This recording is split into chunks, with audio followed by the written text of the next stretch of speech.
Welcome to Daily Office Devotions, where every Monday through Friday we consider some aspect of that day's scripture readings as given in the Book of Common Prayer.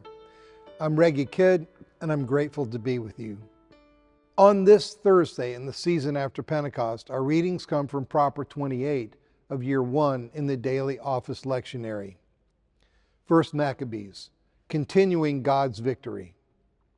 Today is the next to last day of our brief introduction to the intertestamental book of First Maccabees. Fittingly, the daily office commends the reading or singing of the Song of Moses following the reading of today's passage, First Maccabees chapter 4, verses 1 through 25. In this reading, Judas Maccabeus couches his hard-won triumph in terms that recall the victory of the people of God under Moses over Pharaoh and his army. Remember how our ancestors were saved at the Red Sea when Pharaoh with his forces pursued them. 1 Maccabees chapter 4, verse 9. Judas Maccabeus sees the Israel of his day carrying forward the great story of God delivering his people. And so he leads them in the psalmist's refrain, "For he is good, for his mercy endures forever." 1 Maccabees chapter 4, verse 24, and see Psalm 136 throughout. Revelation, God's new city.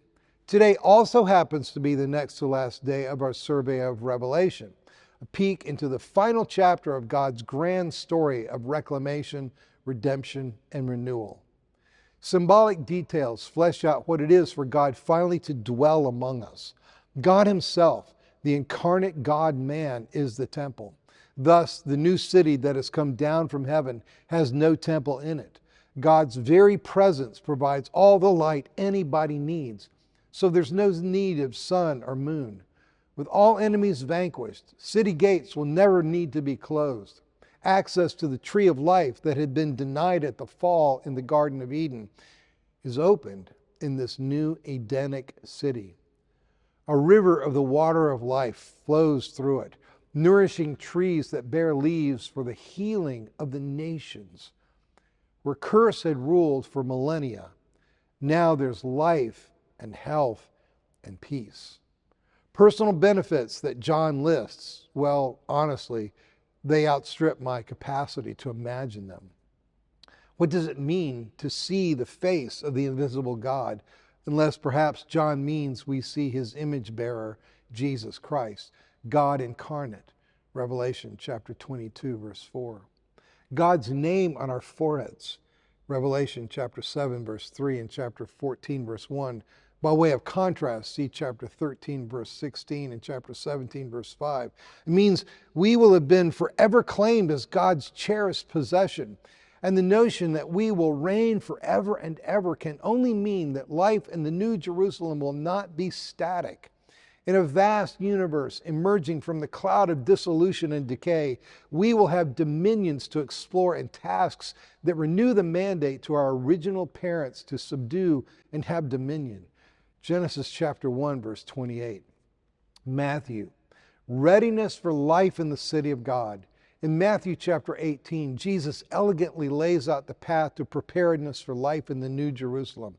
To see God in the New Jerusalem when it comes, we must see the face of Christ in the little children now. Whoever welcomes one such child in my name welcomes me.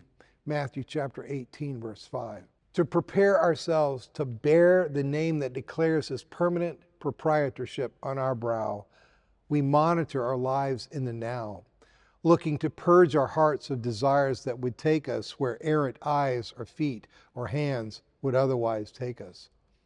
If your hand or your foot causes you to stumble, Matthew chapter 18, verses 8 through 10. We exercise equally diligent care in preparing ourselves to live in a place where nothing unclean will enter it, nor anyone who practices abomination or falsehood. Revelation chapter 21, verse 27. Readying ourselves, in other words, from Revelation chapter 21, to bring into it the glory and honor of the nations, specifically offering ourselves as living sacrifices. It follows then that to ready ourselves for whatever dominion is ours in the hereafter, we must learn to rule ourselves in the here and now. We learn that the school of greatness is the school of lowliness.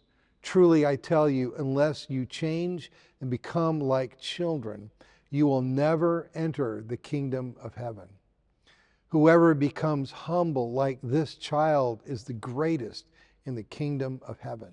Matthew chapter 18, verses 3 through 4. Be blessed this day.